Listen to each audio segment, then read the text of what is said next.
Baik, ikhwan dan akhwat yang dirahmati Allah Subhanahu wa taala, maka pada kesempatan ini kita akan menyebutkan beberapa poin-poin atau sifat-sifat yang hendaknya kita perhatikan bersama agar kita bisa menjadi suami yang saleh, suami yang saleh. Yang pertama, tentunya berakhlak mulia, ya, berakhlak mulia terhadap istri. Allah Subhanahu wa taala berfirman, "Wa ashiruhunna bil ma'ruf." Pergaulilah istri kalian dengan al-ma'ruf. Ma'ruf itu apa? Ma'ruf adalah sesuatu yang baik menurut tradisi kalian. Pergaulan mereka dengan yang baik, ya. Sesuai dengan tradisi masyarakat, suami baik seperti apa? Ya. Allah tidak beri batasan tertentu. Allah tidak mengatakan harus beri nafkah sekian, harus belikan mobil ini, harus disediakan rumah model sekian. Tidak. Allah mengatakan pergaulan mereka dengan cara yang ma'ruf. Ya. Suami yang ma'ruf, suami yang model seperti kamu ini dikatakan baik sebagaimana pandangan masyarakat. Kita tahu namanya kebaikan banyak, ya. Murah senyum sama istri adalah kebaikan, tidak pelit sama istri adalah apa? Kebaikan. Mudah memaafkan istri adalah kebaikan, bertutur kata yang lembut pada istri adalah kebaikan. Semua akhlak yang mulia kita terapkan pada istri. Kita kalau di luar ngobrol sama teman, kita bisa hadirkan sabda Nabi, wal kalimatu thayyibatu sadaqah. Sadaqah. Kata-kata yang baik adalah sedekah. Kata Nabi SAW, wa ahabbul a'mali ila Allah sururun tudkhiluhu fi qalbil muslim. Dan amalan yang paling dicintai oleh Allah adalah rasa kebahagiaan yang kau masukkan dalam hati saudaramu semua muslim. Baik. Kalau sama orang lain saja kita merasa dapat pahala, apalagi sama istri. Apalagi sama istri. Maka semua akhlak yang mulia, ya, yang bisa kita terapkan kepada orang lain, maka kepada istri lebih utama. Seperti contohnya memaafkan. Kita bisa memaafkan kawan kita, bisa memaafkan teman kita, bisa maafkan guru kita, bisa maafkan murid kita. Maka istri kita lebih utama untuk kita maafkan. Istri kita lebih utama untuk kita maafkan. Karena dia orang yang paling utama untuk kita baiki daripada yang lainnya. Ya, Rasulullah tidak pernah berkata, ya, suami yang terbaik adalah yang terbaik bagi yang lainnya. Jadi Rasulullah berkata suami yang terbaik adalah yang terbaik bagi apa? Istrinya. Ya. Maka ketika mau jadi suami yang terbaik, maka istri yang lebih utama untuk kita berakhlak mulia kepadanya. Apalagi Rasulullah SAW telah wasiatkan dalam hadis kata Rasulullah SAW, istausu bin nisa'i khairan. Hendaknya kalian berwasiat untuk berbuat baik kepada para wanita. Istausu maknanya adalah berilah wasiat. Ada yang mengartikan istausu yaitu saling mengingatkan di antara kalian satu dengan yang lainnya. Kita sebagai laki ingatnya gimana kau sama istrimu? Sudah dibelikan apa istrimu misalnya? Sudah umrahin belum? Kamu punya duit banyak? Sudah dari haji belum misalnya? Saling mengingatkan. Karena terkadang kita lupa, ya. Mungkin ada istri yang salehah tidak banyak nuntut, kita lupa. Ternyata kita lupa bahwasanya kita harus berbuat baik sama istri. Maka Rasulullah SAW mengatakan istausu, itu saling mengingatkanlah di antara kalian, karena hak wanita di antara hak yang terkadang terlupakan. Rasulullah SAW bersabda, istausu bin nisa'i khairan fa innal mar'ata khuliqat min dhila. Saling menasihatilah di antara kalian untuk berbuat baik kepada wanita, karena wanita diciptakan dari tulang rusuk. Hawa diciptakan dari tulang rusuk apa? Adam. Dan sumber penciptaan mempengaruhi akhlak. Seperti Nabi menjelaskan, Adam alaihissalam diciptakan oleh Allah dari tanah di atas muka bumi. Allah ambil tanah dengan berbagai macam warna, Allah gabungkan jadi satu. Kemudian Allah jadikan tin, Allah ciptakan manusia. Maka tanah itu ada yang putih, ada yang hitam, ada yang coklat, ada yang keras, ada yang lembut. Sehingga sumber penciptaan mempengaruhi apa? Mempengaruhi akhlak fisik. Nah, ketika Rasulullah menjelaskan bahwasanya wanita tercipta dari tulang rusuk, ada tujuannya. Karena tulang rusuk itu bengkok. Kata Rasulullah SAW, istausu bin nisa'i khairan, saling menasihatilah kalian untuk berbuat baik kepada istri, fa innal mar'ata khuliqat min dhila, karena wanita tercipta dari tulang rusuk yang bengkok. Wa inna a'waja syai'in fi dhila a'lahu, dan yang paling bengkok dari tulang rusuk yang paling atas. Tulang rusuk kan begini, semakin ke bawah semakin tidak bengkok, semakin ke atas semakin apa? Bengkok. Sebagian ulama mengatakan bengkok itu adalah lisannya, ya. Dalam hadis yang lain kata Rasulullah SAW, fattaqullaha fin nisa, bertakwalah kalian kepada Allah dalam bermuamalah kepada para wanita. Fa innakum akhadhtumuhunna bi amanatillah wastahlaltum furujahunna bi kalimatillah. Ingat, kalian telah mengambil para wanita dengan amanah dari Allah. Jadi istri-istri itu amanah. Ya. Dalam riwayat yang lain Nabi mengatakan fa innahunna awanin indakum. Sungguhnya para wanita itu awan, itu tawanan di rumah kalian. Kalian mau gampar, kalian mau KDRT, kalian bentak-bentak. Sebagian wanita dibentak-bentak sama suaminya, dia diam-diam aja. Dia tidak mau cerita sama ibunya, dia malu. Dia tidak mau cerita sama bapaknya, dia malu. Dia tidak mau cerita sama kakak adiknya, dia malu. Sehingga dia seperti tawanan dalam rumah. Maka Nabi ingatkan, fattaqullaha fin nisa, bertakwalah kepada kalian dalam bermuamalah kepada wanita. Bahkan sebagian ulama menyebutkan bisa jadi istri bisa zalim kepada suami dan suami bisa zalim kepada istri. Namun dari satu sisi, kezaliman suami kepada istri bisa jadi lebih besar daripada kezaliman istri kepada suami. Kalau istri zalim sama suami mudah, tinggal dicerai, tinggal ganti gampang. Tapi kalau suami berbuat zalim sama istri, istri tidak bisa berkutik, tidak berbuat apa-apa. Jadi secara umum suami yang saleh adalah suami yang berakhlak kepada mulia kepada istrinya. Kalau dia berakhlak sama orang lain baik, maka kepada istrinya lebih utama. Tapi sifat yang kedua, suami yang saleh adalah memenuhi hasrat istrinya, memenuhi hasrat istrinya. Wanita seperti lelaki. Lelaki punya hasrat, wanita juga punya hasrat. Sebagaimana lelaki butuh untuk menundukkan pandangan dan wanita juga butuh untuk menundukkan pandangan. Meskipun secara umum hasrat lelaki lebih bergejolak daripada hasrat wanita ya. Tetapi ketika wanita punya hasrat, maka hendaknya seorang lelaki berusaha memenuhi kebutuhan hasrat istrinya ya. Ya. Dan tidak boleh seorang karena tersibukkan dengan ibadah sehingga lupa dengan istrinya. Sebagaimana dalam hadis dalam Sahih Bukhari, kisah Salman Al-Farisi dan Abu Darda ya. Hadis yang masyhur yang saya pernah jelaskan dalam syarah hadis tersendiri, di mana Abu Darda karena saking sibuk beribadah, dia lupa terhadap istrinya. Siang dia berpuasa, malam dia sholat malam. Siang berpuasa, malam sholat malam. Terus kapan mau berhubungan sama istrinya? Bahkan dia sholat malam startnya sudah mulai sejak sepertiga malam pertama dia sudah mulai sholat malam. Makanya ketika Salman Al-Farisi datang ke rumah Abu Darda, dia mendapati Ummu Darda mutabaddilah, itu pakai pakaian yang kurang baik ya, bukan seperti wanita yang sedang menanti kedatangan suaminya. Maka Salman berkata, "Masya'nuki, kenapa? Ada apa gerangan kau seperti itu?" Kemudian kata Ummu Darda, "Akhuka Abu Darda laisa lahu hajatun ila dunya." Suamimu, saudaramu Abu Darda tidak ada punya keperluan terhadap dunia. Artinya dia tidak perlu saya. Maka Salman pun akhirnya tidur di rumah Abu Darda, dan kemudian Salman mengerti ternyata Abu Darda tidak sempat bermesraan dengan istrinya. Kenapa?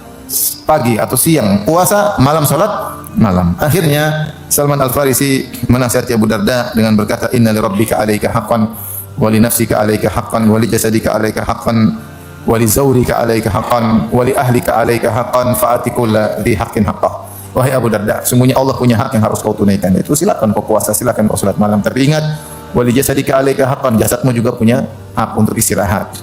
Wa li zawrika 'alaika haqqan, tamumu juga punya hak untuk kau jamu, untuk kau hormati, untuk kau ngobrol dengan tamumu. Dan ingat, wa li ahlika 'alaika haqqan, istrimu juga punya hak. Fa'ati kulli dhi haqqin haqqah, maka berikanlah masing-masing haknya. Luar biasa. Islam adalah agama yang sempurna, masing-masing ada porsinya ya. Sehingga jangan berlebihan pada satu porsi menumbalkan porsi yang lain. Lihatlah bagaimana Umar bin Khattab radhiyallahu anhu ketika mengirim pasukan untuk berjihad. Kemudian di malam hari Umar bin Khattab berjalan, tiba-tiba mendengar seorang wanita merintih dari dalam rumah.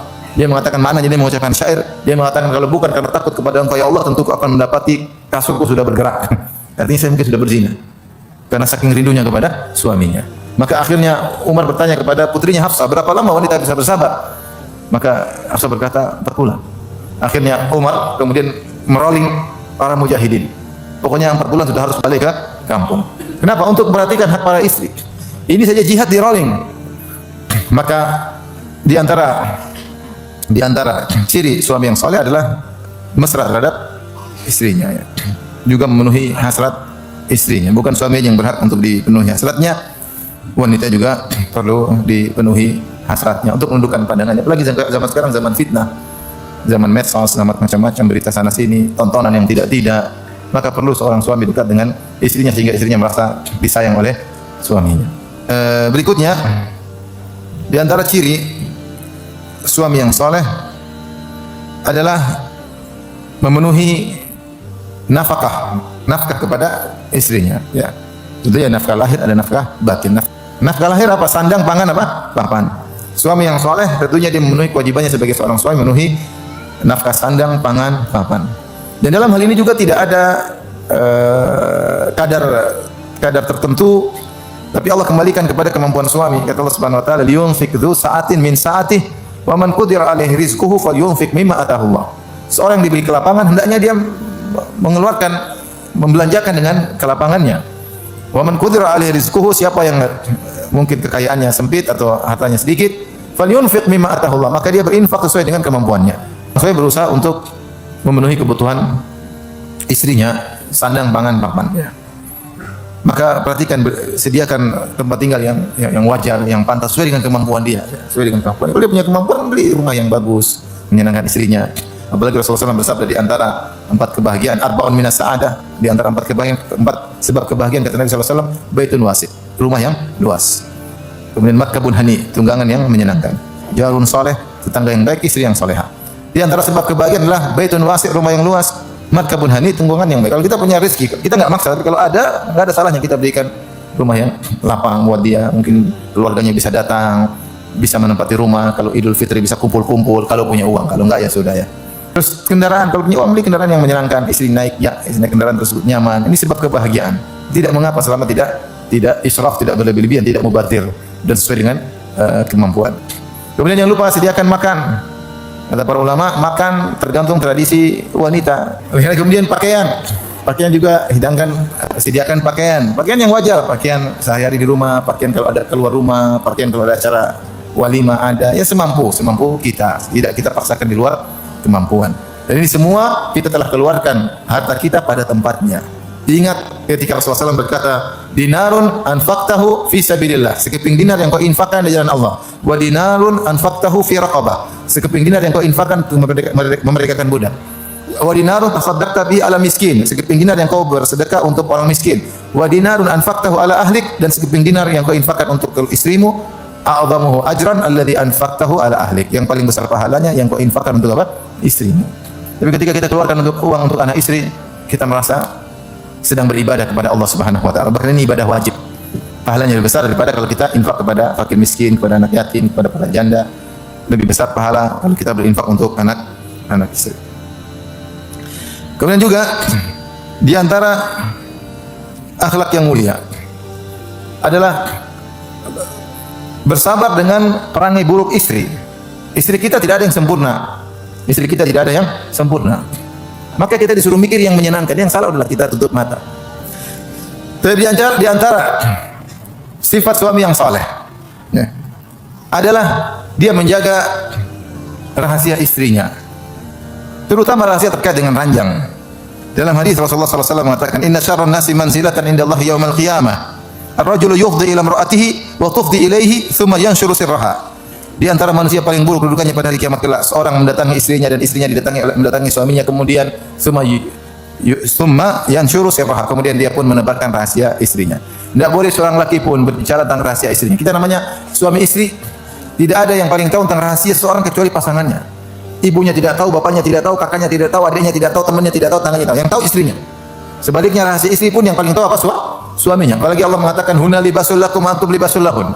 Sungguhnya para wanita adalah pakaian bagi kalian dan kalian adalah pakaian bagi istri. Namanya pakaian menempel pada tubuh sehingga semua rahasia dia tahu. Maka jangan kita ceritakan rahasia istri kita. Apa itu rahasia sesuatu yang malu untuk diceritakan. Aib istri jangan diceritakan. Justru kita sebagai pakaian menutupi aib istri kita, bukan untuk kita ceritakan. Kalau istri punya masalah, kita boleh cerita dalam rangka untuk mencari solusi kepada orang yang ahli. Saya pernah sampaikan kisah seorang lelaki, ya, dia menikah dengan seorang wanita. Kemudian sudah menikah, setelah menikah malam pertama, ketika suaminya mau mendekati istrinya, istrinya bilang, fulan, jangan kau dekati saya sedang hamil. Ternyata dia apa? Hamil. Tolong tutup aib saya, semoga Allah menutup aibmu. Subhanallah. Ternyata istri yang dia nikahi lagi apa? Dalam kondisi apa? Hamil. Intinya kemudian dia tetap bertakwa, dia tutup benar-benar aib istrinya tersebut. Terus sampai akhirnya melahirkan. Ketika melahirkan kemudian dia bawa anak tersebut, sebelum subuh dia bawa ke masjid. Anak dari istri hasil zina tersebut, dia bawa ke depan masjid. Pagi-pagi orang heboh. Orang heboh, anak siapa ini? Maka dia bilang, siapa yang mengurus anak ini? Dia bikin heboh. Orang semua, siapa yang ngurus? Sudah saya ngurus ya, ini biar saya ngurus saja anak. Padahal anak apa? Istri.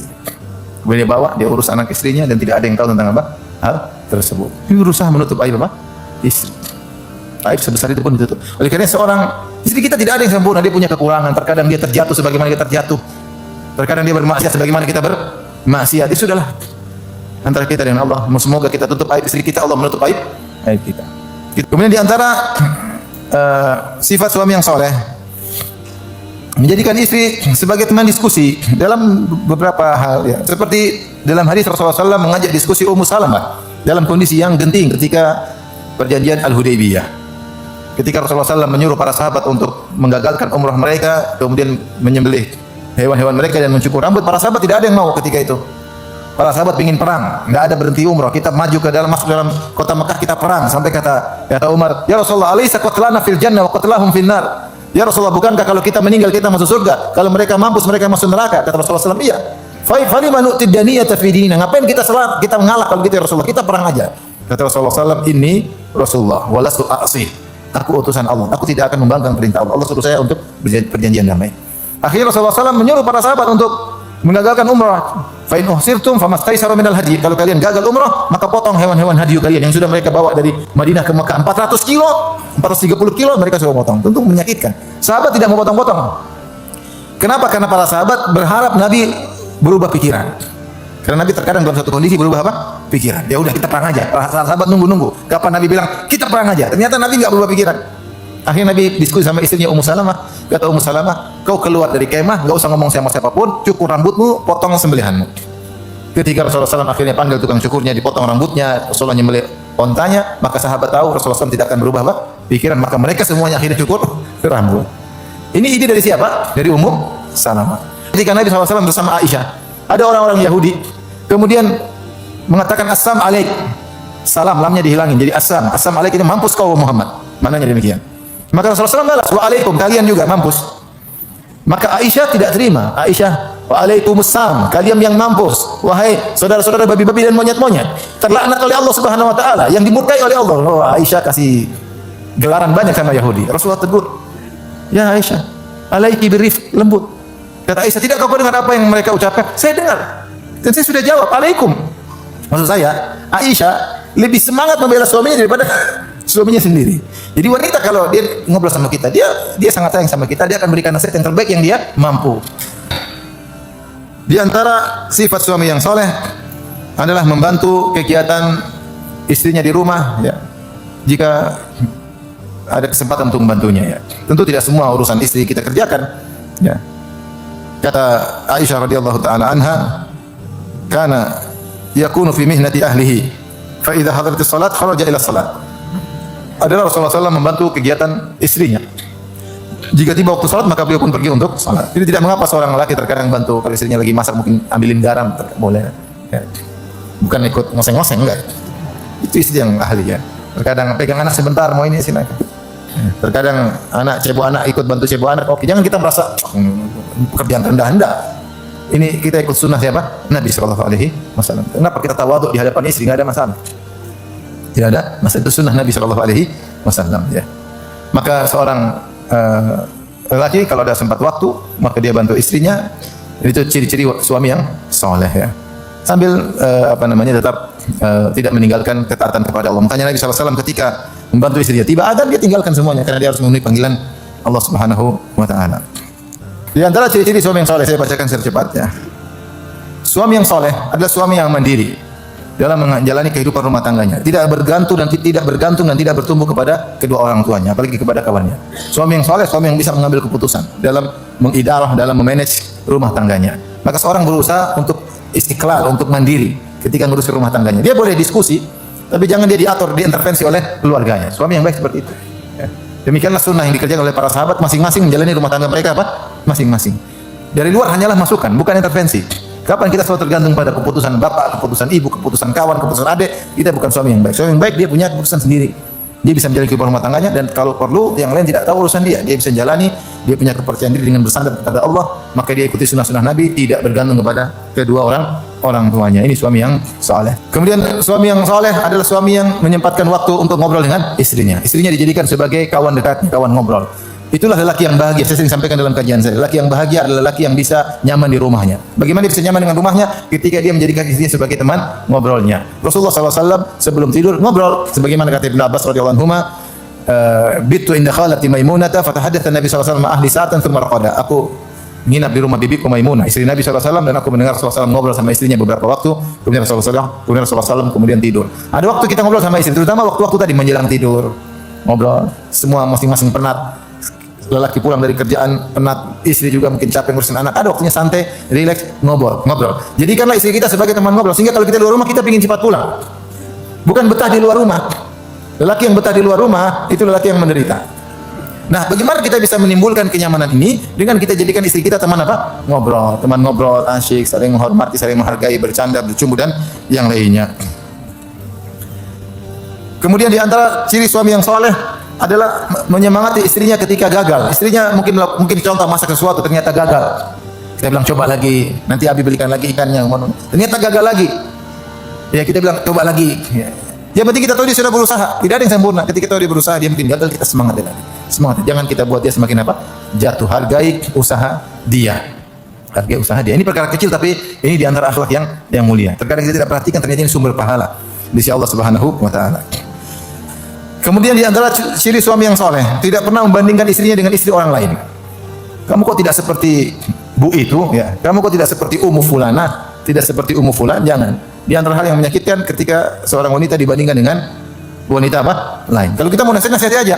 Kita bilang, sayang istriku, kamu harusnya begini. Bukan kita bandingkan dengan ya, istri orang lain. Ya. Kalau kita membandingkan, kita bilang contohilah Aisyah, Ummahatul Mukminin, Aisyah, Hafsah, oke. Tapi yang bilang ikuti dong ibu ini kasihan. Dia merasa terpukul. Maka kita jangan bandingkan istri kita dengan wanita lain. Apalagi kita memuji kecantikan orang wanita lain di hadapan istri kita. Ini haram. Baik, dan terakhir karena waktu sudah habis ya, suami yang soleh adalah suami yang mengajari istrinya untuk orientasinya akhirat. Mengajak istrinya orientasinya apa? Akhirat. Kita hidup cuma sebentar, akhirat ya.